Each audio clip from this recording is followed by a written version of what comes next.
of dudes rapping, they ain't nice as me. 98% ain't lived the same type of life as me. The judge gave me life and damn, they sent me where the life is be. The level 4 with depth and fights, the type of shit they like to see. Two choices, fight or flee, I refuse to die a chump. I never been a bitch, but damn, it's scary when that riot jump. I seen dudes cry, get punked, some sexually brutalized. Knew a dude who lost his life and he was only doing 5. Year-long racial fights, but homie, all you do is ride. Lonely days and nights up in a hole, causing suicide. From the moment you arrive, you see the Mexican mafia, bulldogs and skinheads with big giant swastikas, pro-black philosophers, the BGF and Gumi, and Muslims who will murk you from the nation to the Sunni. The Northerners was loony, quick to ride up on their rivals. Even Christians went to church, hide knives up in their Bibles. Political and tribal, the Crips and Damoos, the Long Beach, the Hubs and the Dubs and the Grooves, the IEs, the Bakersfield, the Dago Pyrus, the Hustlers quick to roll, the Gangsta Crips move. Whatever click you choose, you better stick to the... Say what's cracking, YouTube? It's your boy 16 to Life, and I'm back like I'm on a parole violation. Yard down! For those of y'all that's new to my page, in 1994, I got arrested. I was eventually sentenced to 16 years plus life, and I served 24 years straight in the California prison system. Yeah, that's me gassing on the intro. Like I keep telling y'all, the flow is nothing like Curtis Blow. If you want that intro song, it's finally available, but right now it's only on CD, man. So if you want it, tap in with me at my email, 16tolifemusic@gmail.com, or you can hit me up on my Instagram, 16DALIFE, all one word, man. I'm telling you, hey, look, they tell me that CDs don't sell. Hey, listen, man, I can't tell, man. I'm telling you, 10 songs deep. These things been flying off the page. I'm telling you, man, $20 covers everything, shipping and handling. Tap in with me, man. It's gas. If you got a CD player and you ain't got this, what is you doing, man? Anyway, let's hop right up into this unfortunate story, but a reality of prison life, man. Another life is lost in prison, man. So on December 16th, a dude who was named Lamar Scott, 35 years old, was stabbed and killed in prison.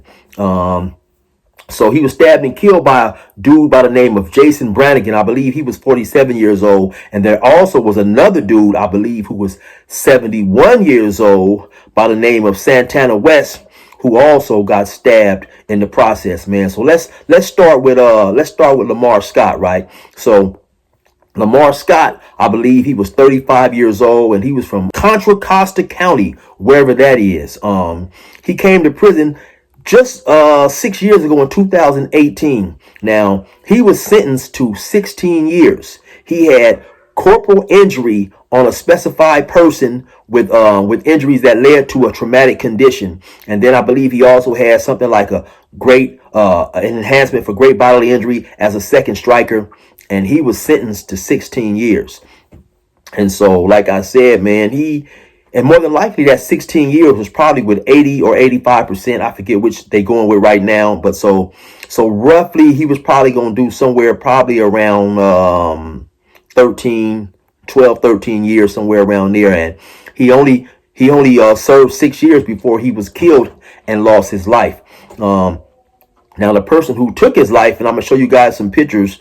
The person who took his life, his name was Jason Brannigan.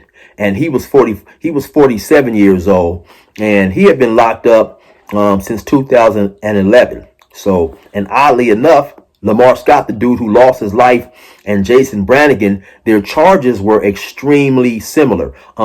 Jason Brannigan, he had 17 years, and he also was in prison for corporal injury on a spouse. I believe that was his second strike as well. He had some enhancements for great bodily injury. Like I said, his charges was extremely similar to Lamar Scott. The only difference in between the two is he had 17 years and Lamar Scott had 16 years. And then also maybe about 3 or 4 years ago, he had received some more time for having a knife. So it definitely seemed like he was one of those individuals who played with knives. So, as the reports go, and I'm just going off the top of my head, I read over it a couple of times and tried to commit it to memory.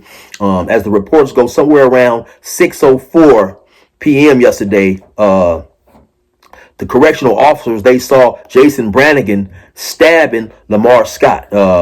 He had some type of jailhouse weapon, stabbed him a few times. And then in the process, he also swung his weapon and stabbed 71-year-old Santana West. Now, Santana West, he was 71 years old and he had a life sentence for murder. Excuse me. He had a life sentence for sexual assault. They call it graping now on YouTube. I guess they don't want to say the R word. So you guys definitely get what I'm trying to say. So 71 years old, man, he was in there for grape with force. And so I don't know, they don't give much detail outside of saying that the correctional officers, they saw Brannigan stabbing Scott, and then he swung the weapon at the 71-year-old. So I'm assuming that this took place in the day room, right? And like I say, of course, I was not there, so I can only speculate. Maybe potentially the 71-year-old dude, he was friends with the younger dude. And he may have said something like, hey, man, stop that. Maybe that was his cellie. Who knows? Sometimes one prisoner may have a bond with another prisoner due to a certain commonality. Just something as simple as being from the same geographic location. So who knows, like I said, I'm only speculating here. Who knows, why he turned around afterwards and took a swing at the 71-year-old dude, man. But that's the reality of prison. Now, to me, it seems like, Jason Brannigan, who was 47 years old, and who, like I mentioned before, a few years ago had been caught with a weapon. It seemed like he was on a certain type of time where he wasn't playing. He was serious about whatever was going on, and he had already made the decision. It seems like that, if somebody got out of line, he was going to use that weapon. Now, like I said, he was 47 years old and he had 17 years. Then he had caught more time for being caught with a weapon. So when you're caught with a weapon in prison, in the event you happen to get some more time, it's very, very likely that time will run it will run consecutive to the time that you're already serving, meaning that you have to complete the original sentence in which you were sentenced for before you start doing that time. So let's just say he had 17 years. Let's say it was 80%. So let's just say off that 17 years, he may do 14 years. And then I believe he received another 3 or 4 years for the in-house weapon. So if he had another 4 years for the in-house weapon, that's probably another, almost a little under 3 years. So he's doing pretty much maybe 16 years, total. And he's already 47 years old. So now let's add that 16 to that 47, which is going to put us roughly somewhere around 63, 64 years. And before he even gets out. So in his mind, he may have been feeling like, okay, you know what, it's over. By the time I get out, if I do ever get out, I'm an old man. I'm not just to be in here playing with nobody. I'm gonna make an example out of anybody that gets out of line with me. And I've said many times in many of my videos, a lot of times it's psychological. It's all on how a person perceives the situation that he's in. If he's going to take a positive route, or if he's going to be on a negative route, and so for whatever reason, the guy may have gave up hope. He was in jail for corporal injury on a spouse. And so a lot of times in prison, when your family, when people don't have contact with family, or they don't have contact with certain family, or they don't have the right type of contact, positive contact with certain family who they find important, it is easy for these dudes to lose hope. I don't know if I mentioned earlier, but I believe this is like the 60th or the 61st murder. I believe like the 60th murder this year, with all the California Department of Corrections prisons combined, which is somewhere of like 31, 32 prisons. They didn't shut down a few, so give or take a few up in there, but it seems like a lot because I guess that, you have a lot of these YouTube channels that highlight these murders. But I believe, I can't remember exactly what year. I just looked it up and seen there was 120 murders though. Maybe I think in 2020, somewhere around there. So 60 murders is really not a lot, especially when you consider there's 30 prisons. So that's really not a lot considering all the prisons that the California Department of Corrections has, man. So damn, The 35-year-old dude, or excuse me, the 37-year-old dude, or no, 35, I believe, the 35-year-old dude, Lamar Scott, unfortunately loses his life. I believe he was, the police or the correctional officers was seen Brannigan stabbing him around 6:04. Then I believe at 6:36, he had was pronounced dead. So he died only maybe about 30 minutes after he was stabbed. So his injuries obviously were very significant and traumatizing, right? So when I sometimes, when I hear stuff like this, and I think about, his victims. And when I say he, I'm talking about the guy who lost his life, Lamar Scott. I just wonder how his victims feel, now that hearing that he passed away, because if he happened to get into it with a significant other or somebody, sometimes in the heat of the moment, people get upset and things happen, right? And sometimes that situation is reconciled and sometimes not, right? So maybe she may, or whoever the person was, because I can't assume that it was a female, because on the other one, Jason Brannigan, it definitely was. It said his spouse, but on this one, on Lamar Scott, it just said it's a domestic violence issue. Basically, is what they said. So I'm wondering, in the event it was a woman or a girlfriend or someone who at one point in time they was in a relationship and they cared about each other. I'm wondering, did that relationship heal, and were they still in contact? Because many times I have seen people who are in prison for beating up a wife, beating up a girlfriend, so on and so forth, and that girlfriend or that wife is still coming down to visit him, and so, I mean, we know how relationships go. People get upset, they fight, sometimes they call the police, but at times they also get back together. So I'm just wondering,